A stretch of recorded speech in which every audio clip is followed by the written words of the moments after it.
Hey everybody, this is Adam and welcome back to the Garage Gym Experiment podcast where we are diving deep into the garage gym scene. We're here to go over the insights we discovered from last week's surveys and dig into some other hot topics. Jake's here too, and once again we're joined by a special guest. This week we have Ashton, who's the founder of Freedom Fitness Equipment.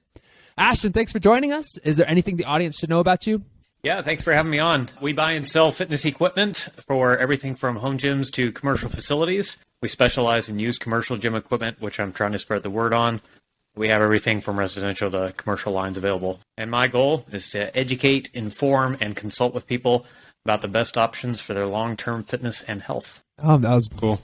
Beautiful. Awesome. Yeah, well done. All right. Well, thanks, Ashton. We have a number of follow-up questions for you, but we're going to get started with some survey results. This week, we're talking about a couple of leg curl and extension options, along with our 8th Have You Heard of These Companies survey. Jake, take it away.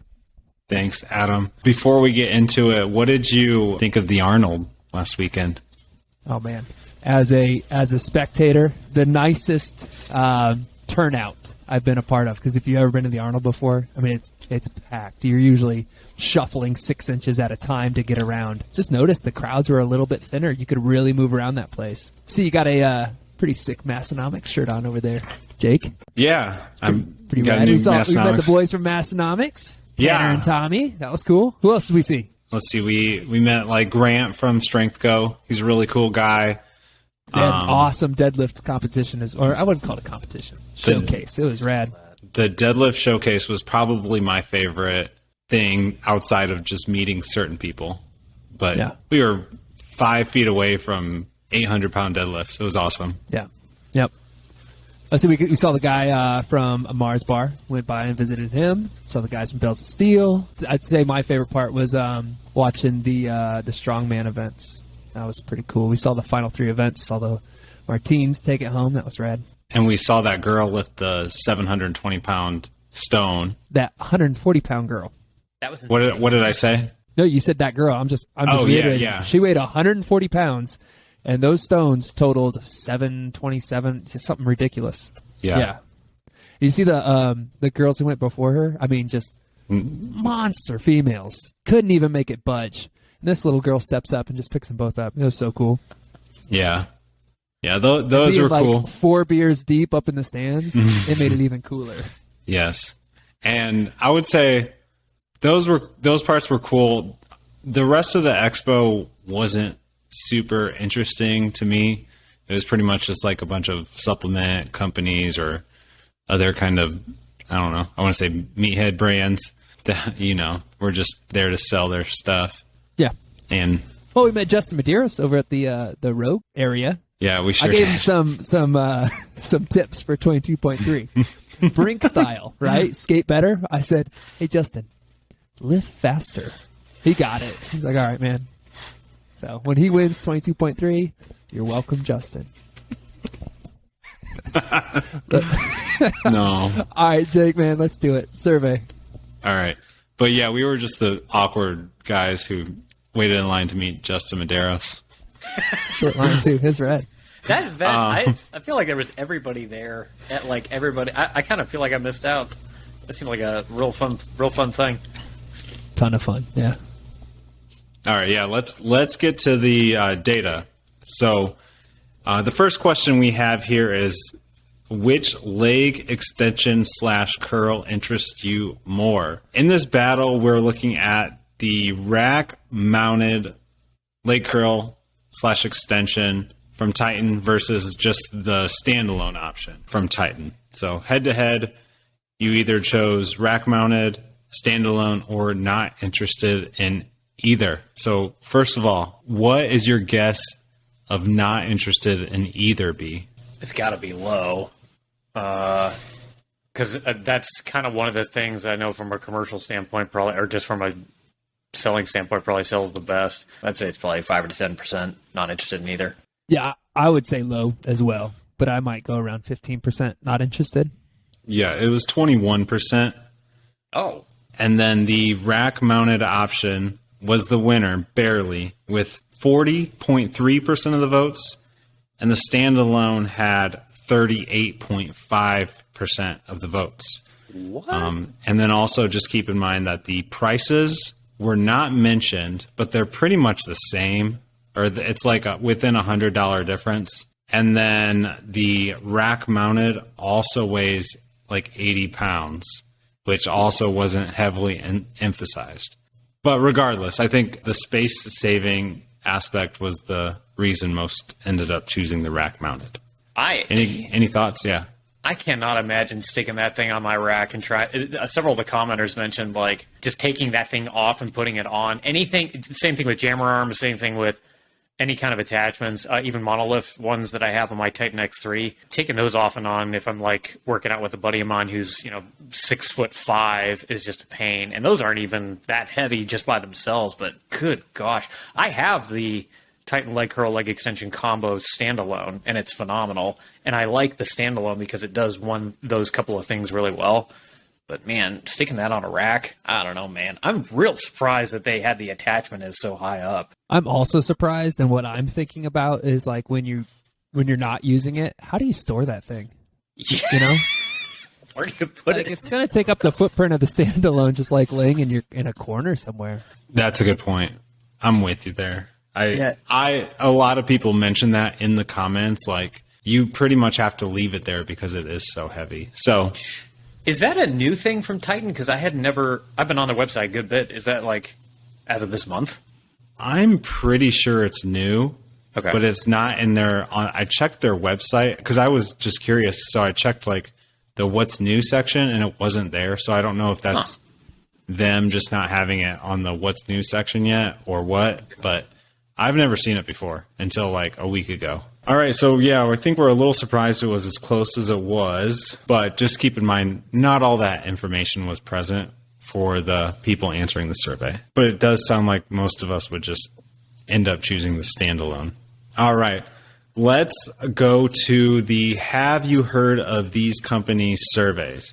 So this is the 8th time we've done this, and to answer, you simply needed to say yes or no to have you heard of the company listed. And we did this for 29 different companies. So yeah, 8th time. The first time we did this was in June 2019. And we will link all data results for each year in the notes. But a few other notes just about this survey is like most likely these are companies that you can fill an entire gym with. It's also tough and definitely unfair to compare everybody on this list. So you have the giants like Rogue and Titan and Rep, and then you're also comparing them to people that are newer or primarily known for local, and then also just they supply to a niche group of people like CrossFit or specifically powerlifting. Also, just because somebody has heard of a company does not mean that they would ultimately buy from them or consider purchasing from them. And then also just in an effort to keep the survey fresh and manageable, sometimes we add or remove certain companies. We did this survey last August, and each company received about 3 times more than this time. Huh.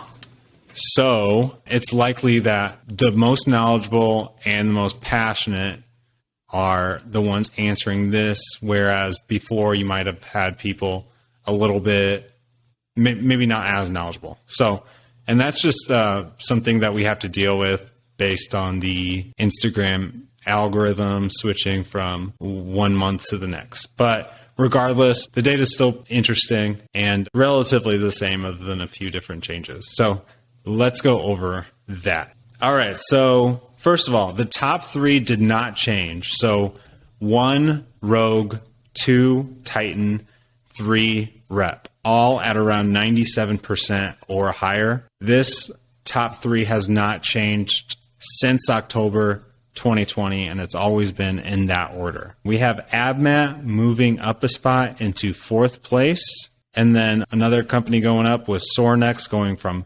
10th to 5th. Whoa. In places 6 through 10 were Vulcan, Frey, American Barbell, Kabuki, and Bells of Steel.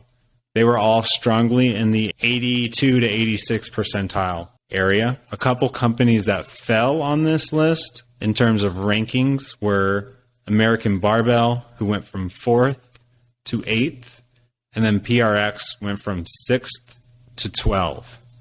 Outside of Sorenex moving up, like we mentioned above, the only other company that moved up more than 2 spaces was Bells of Steel, who went from 14 to 10.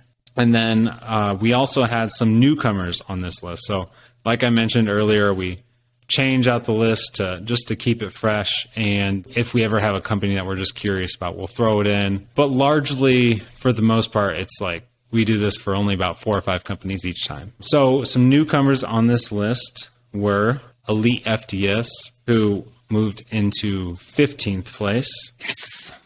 Crandall Fitness, 24th place. The Strength Co. ranked 20. The Strength Depot, 26th. And then Freedom Fitness Equipment, ranked 29 out of 29. So sorry, Ashton, about that, but only 8% know who your company is. And also, just on that note, I mean, we're technically not a fitness brand. We don't even carry our own line. We're just a reseller, to be perfectly frank. So that makes total sense. Right. We're kind of in the same category as like fitnessfactory.com, those kind of guys. Right. So. I mean, that makes sense. But just for comparisons purposes, I can guarantee you we'll keep Freedom Fitness on for the next time just to see how that changes. Appreciate it. And then, like I mentioned, we have data all the way back from sometime in 2019. So I'm actually curious to see, we have 3 companies that improved over 150% in best known. So think about that list I mentioned above. Not all of them are companies I mentioned earlier. But do you guys have any guesses as to companies that have made the biggest jumps since 2019? Well, you mentioned one. I thought Bells of Steel is really making a push. Yeah, so Bells of Steel is just outside that list, but I actually had them here. Okay. So they've gone from 45% all the way up to 82. So that's an 85% jump. Do you guys have guesses? Well, I'm thinking like Kabuki, because once you really start building out your home gym, the specialty bars and just what they offer is something that you discover probably later in your builds. Have they grown quite a bit or no? No. So most companies are up between like 20 and 30%.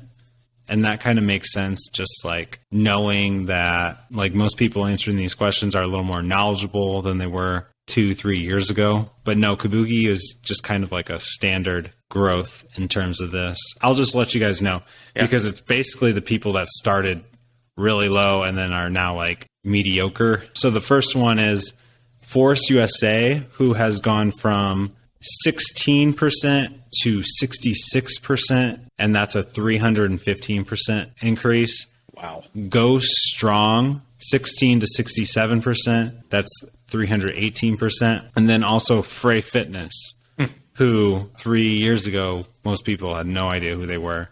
And they were actually probably just coming up first or second year. People probably heard of Fringe Sport more than they have of Frey. For sure. But Frey has gone from 32% to 85%. And then there are only 2 companies that we've done basically every time, starting from 2019 all the way up today, that are down. That would be Again Faster and Body Solid. Oh. Again Faster was in my head as soon as you started explaining that popped in there. Huh. I like Body Solid. Hate to see them dropping. Their rep I have won't to say, respond to me, but I think Titan Fitness has kicked Body Solid's ass these last few years. I'm serious. Body Solid is like, if you're someone buying non-used, Titan is more likely a much better value. And Body Solid has really high prices, and they're not made in America either. So, and I've had some experience with Body Solid stuff, and I've not been super impressed. It's like one of those things where you find it on the used marketplace for a good deal, grab it. But I think if you're getting new for most things, I would go with Titan over Body Solid. yeah, I'm kind of in the same boat with you on that one. The problem with that Titan has, at least I'm aware of, is their distribution model is not quite the same. So Body Solid's able to both hit the residential market as well as the commercial market pretty heavy because they can actually get suppliers and distributors in various areas of the U.S. and internationally. Titan doesn't have that. Like, I've reached out to Titan and I've said, hey, can we distribute for you? And they just don't have anything. Oh, got it. Yeah. Yeah. That makes sense.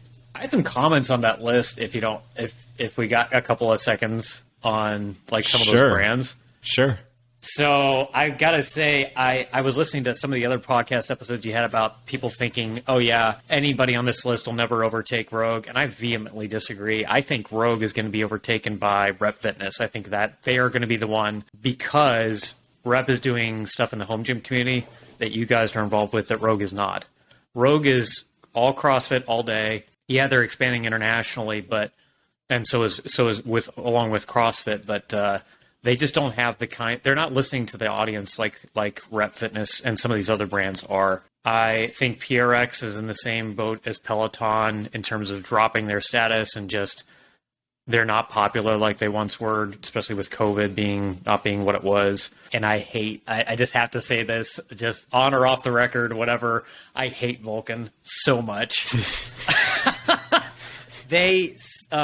It's a personal vendetta, but they screwed me on a rack that I tried to get from them. It was rusting from the inside out, and they tried to give me $100 back. So I have a personal thing for them. I'm sure their product is fine. They sell a bunch of military installations and bases, but I'm surprised they're high up on that list because I just haven't been impressed. Yeah, they've always been high up on the list, and I would say they wouldn't be somebody that would come to mind, especially with like most of these people are heavily into like the companies that are putting out a lot of social media, and Vulcan's not doing much at all on social media. That does surprise me as well. That's good feedback about the like Rep overtaking Rogue. A really good example is Rogue's new multi-grip bar that they keep promoting, or at least Bill does on his Instagram, and it was at the Arnold, and it is really, really, really, really nice. But we posted this on Instagram too, and everybody thinks it's going to be $500 or more. I do not disagree with anybody. So I think like that's a really good example of maybe they're not going for the masses with products like that. Whereas Rep just came out with a multi-grip bar that is at a price that a lot of people would consider. Yeah, I don't know. It's interesting. I just think that Rogue is becoming, I think I've said this before to somebody, they're becoming a far too corporatized for most. And so they're becoming the behemoth, but as you become the behemoth, your ability to kind of adapt with the pace of change gets harder. And I think that they're getting to that point. Rep is still small enough where they can be agile in that way. And I think Titan probably too, although Titan is basically just ripping everybody else off. But I mean, in that way, they're like listening to the community because they're like, if we can rip this off effectively enough, people will buy it. So I don't know. Yeah. Just going off of what you said, like with Rep really focusing on the home gyms, and yeah, Rogue doesn't really have to when they're pushing like, you know, all the strongman and the CrossFit and that stuff. Yeah. So they definitely have a home gym market. Is it their number one focus? Probably. I mean, no, it's not. So yeah, I could see like for this market and this audience, Rep being that number one brand. Yeah.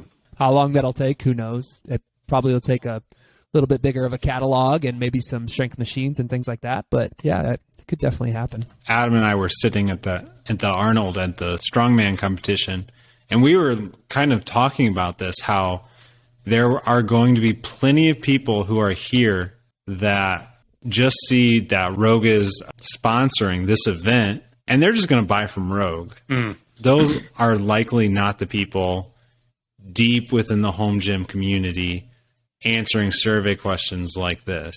So I think there's something there as well. Like Rogue knows their superpower is their really, really strong brand. So they're just going to continue pushing that until it doesn't work anymore, I guess. But who knows? That could continue to dominate for them, or, you know, companies like Rep who are really seemingly focusing on the home gym crowd.